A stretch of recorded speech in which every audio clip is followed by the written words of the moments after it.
Всем привет, с вами Варган74, меня зовут Максим Тамонов, а это значит, что мы сегодня распаковываем что-то очень крутое. А именно посылку с хамусами, с настоящими якутскими хамусами от мастера Николаева. Эти хамусы шли ко мне больше недели, заставили меня малость поволноваться. И вот теперь эта долгожданная посылка у меня, и я с трепетом ее вскрываю. Надо сказать, что с мастером и с его работами я прежде не знаком. Я не нашел в интернете какой-либо информации, обзоров, либо мнений о хамусах данного изготовителя, что делает сегодняшнюю распаковку еще более интересной. Так, выкинули пакет, вот обнаружили вот такую коробочку. Что ж, вскрываем дальше. Так, все делаю предельно аккуратно. Так, где бы тут подцепиться? Ага, вот здесь, наверное. Отлично. Вот, раз, два, есть, что-то вижу. На коробку вскрыли, вот. Берем. Отлично. Ой, как же волнительно. Раз. Два.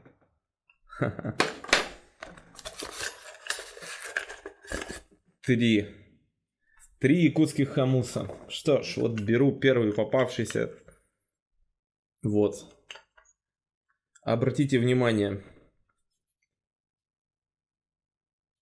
Все в хорошем смысле стандартно. Хамус имеет, одну секунду, прекрасный деревянный футляр. Ага, что это за дерево? Я так запросто судить не могу, но какое-то довольно плотное. Что меня очень радует, это наличие довольно надежного шнура и вот такой деревянной бусины здесь. Это значит, что хамус будет держаться в футляре очень надежно, крепко и никуда от вас не убежит в процессе ношения. Шнур достаточно длинный. Любители носить инструменты на шее могут носить его вполне свободно. Что ж, меня интересует звук, внешний вид. Давайте вскрывать. Раз. Хамус достается из футляра достаточно легко. И вот он, красавец. Так, видно вам или нет? Сейчас резкость наведу. Ага, вот он. Красавчик, якутский хамус, кованый. Размеры, ну что-то порядка 10 сантиметров. Ширина около 3. И толщина прутка, ну, здесь она варьируется, потому что хамус кованый. Ну, максимально 5 миллиметров где-то. Что у нас по зазорам? Зазоры визуально так на глаз очень ровные. Язычок имеет довольно высокую конусность. Он широкий у основания, узкий у загиба. Так, прошу прощения, резкость. Если где-то в середине обзора теряется резкость, не ругайте меня, пожалуйста. Я стараюсь очень трепетно следить за этим. У меня вот здесь внизу экран, я на него периодически перевожу взгляд, чтобы смотреть, насколько резкая у меня картинка. Ставь палец вверх за освещение и за резкость. А мы переходим к рассмотрению хамуса дальше. Итак, коленце. Ну, что-то порядка 1,5 сантиметров в высоту, 90 градусов. Очень аккуратное кругленькое колечко. Что ж, привет фестивалю Варга. Берем, пробуем.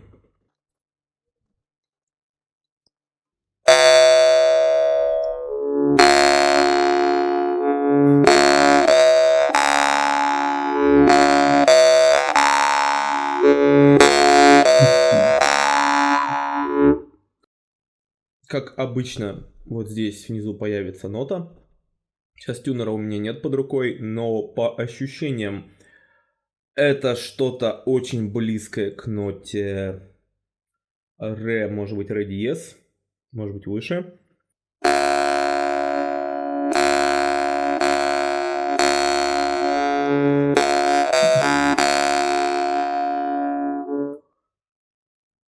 Звук очень обертонистый, есть высокие частоты на закрытых, прям красиво так поет.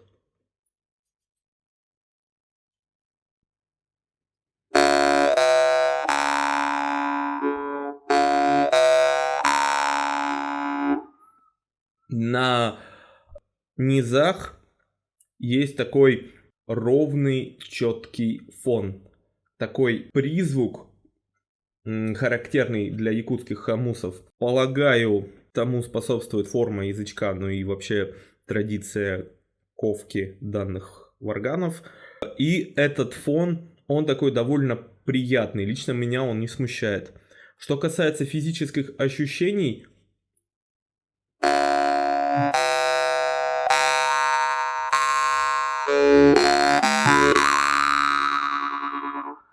язык довольно мягкий, довольно податливый. Мне им управлять весьма и весьма удобно. При этом баланс вот этой мягкой жесткости язычка и массы корпуса, он достаточно выдержан. Корпус не слишком легкий, не слишком тяжелый, и язычок также придерживается золотой середины. Я бы сказал, что на первых шагах меня все устраивает. То есть такой очень сбалансированный инструмент. Давайте поиграем якутским боем, а потом я перейду сразу, чтобы не томить, к европейской технике на двусторонний бой. И попробую так протестировать все возможности данного варгана. Так, что ж, поехали.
Класс! Поскольку это распаковка, а не обзор, сейчас мои субъективные впечатления, основанные вот больше на эмоциях и на ощущениях от игры на этом инструменте. Ну, значит так, прошу прощения за шумы, я записываюсь дома, и надо мной периодически пролетают самолеты. Я не знаю, будет ли это слышно в наушниках, сейчас это очень слышно. Вот, итак, к моим впечатлениям от Варгана. Прекрасный хомус, скажем так, особенно в рамках якутской традиции и традиционной якутской школы игры на хомусе. Я сейчас имею в виду, знаете, старую школу а-ля Спиридон Шишигин, например. Почему, спросите вы меня? Потому что вот якутские хомусы с достаточно мягким язычком и высоким коленцем весьма капризно ведут себя на двустороннем бое. И играть на них двусторонним боем, европейские всякие фишки ритмические, можно, но лучше всего они раскрываются хоть в якутской, хоть в европейской технике боя, да, хоть верхним, хоть нижним кистевым. Это таким очень точным, акцентированным ударом на себя.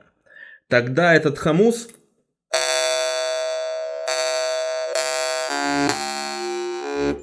получает достаточно много такой кинетической силы, и за вот этим вашим точным ударом следует яркий звук и долгий продолжительный сустейн, который вы можете усиливать за счет вашего дыхания и при этом подключать сюда довольно активную артикуляцию.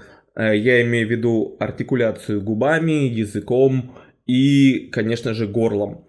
Конкретно этот хомус, я бы его назвал внезапно таким высокочастотником, но с ярко выраженными низами.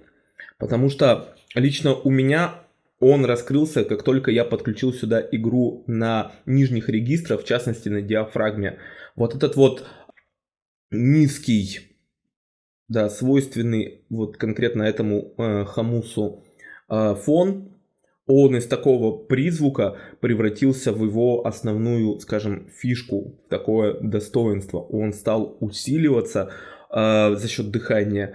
Он стал как бы так развиваться в пространстве и добавлять вот этому звуку якутскому еще такого дополнительного жира и кача. В общем, хороший варган для игры в умеренном темпе с опорой на диафрагму и на артикуляцию. Так, а я перехожу к следующему хомусу. Как же качественно выполнен все-таки футляр. За чехлы мастеру просто респект. Прям мне очень-очень нравится. Мы даже еще подробнее рассмотрим. Смотрите. Да, какая приятная форма. По очертаниям напоминают какие-то струнные инструменты восточные, типа маринхуура. Разворачиваем. И здесь на фоне такого темного дерева лежит прекрасный кованый хомус. Красота. Беру, пробую. Простите меня за долгие разговоры. Могу, что называется, себе позволить и выразить респект за хорошо сделанную работу. Долго останавливаться на внешнем виде этого хомуса я не буду, поскольку близнецы-братья. У меня визуально никаких претензий хомус не вызывает. Все очень четко сделано. Зазоры, кованый корпус, язычок такой же. Что ж, звук берем, пробуем.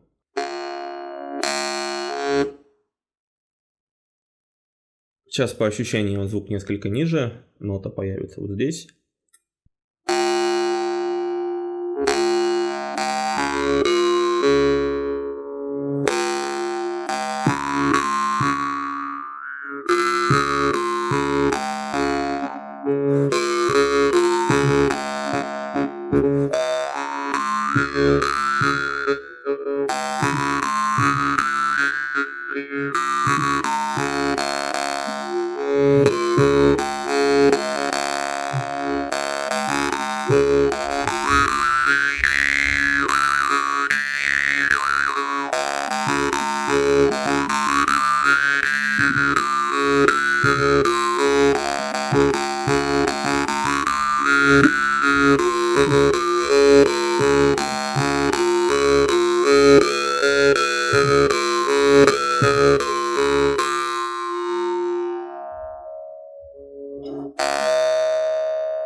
Собственно, все, что я говорил прежде о предыдущем хомусе, относится и к этому, поскольку они действительно очень похожи по ощущениям. Еще от себя добавлю, что звук конкретно этого хомуса я сейчас пытался прогнать от нижнего регистра к верхнему, то есть плавно-плавно повышал звук от низких частот к высоким, и этот хомус прекрасно справлялся.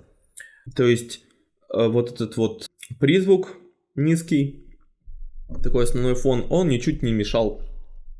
Он, скажем так, очень приятно гармонировал с обертонами, которые издает этот хомус. Переходим к следующему. Как же приятно держать в руках хорошие инструменты, знаете. Только не забывайте вот после игры каждый раз пальчиками вот так проходиться по декам. Это уберет влагу, и хомус у вас не будет ржаветь. Отлично. Молодец, мастер. Мне очень нравится его работа. Так. По порядку. Следующий, третий хомус. Почему-то в этот раз без бусины. Но бусина нам не критична. Нам нужен звук. А звук здесь, я думаю, также на высоте. Ага. Третий братец.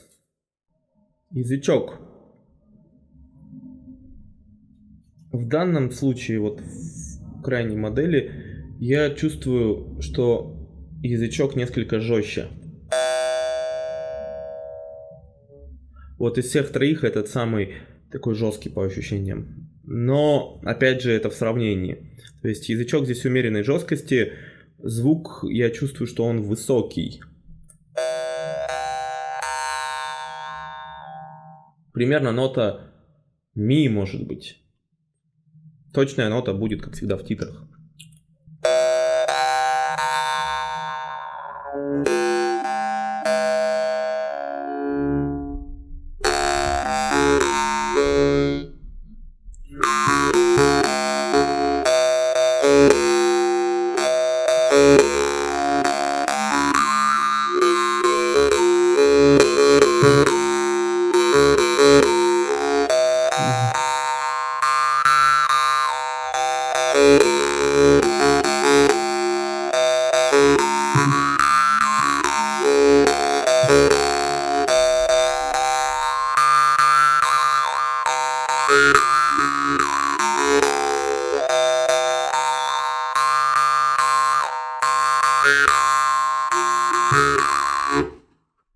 Вот этот третий, последний, прям поет.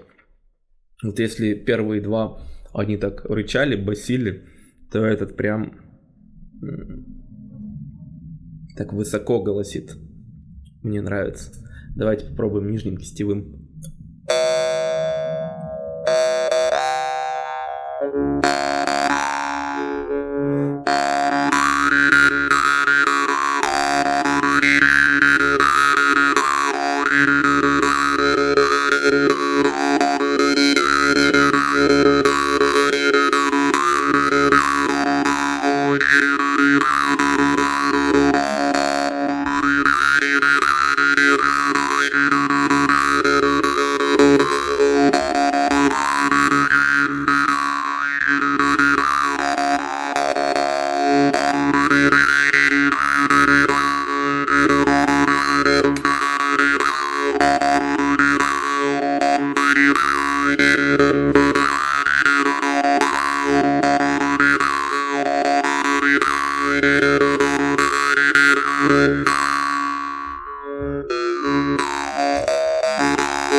Что ж, мой вердикт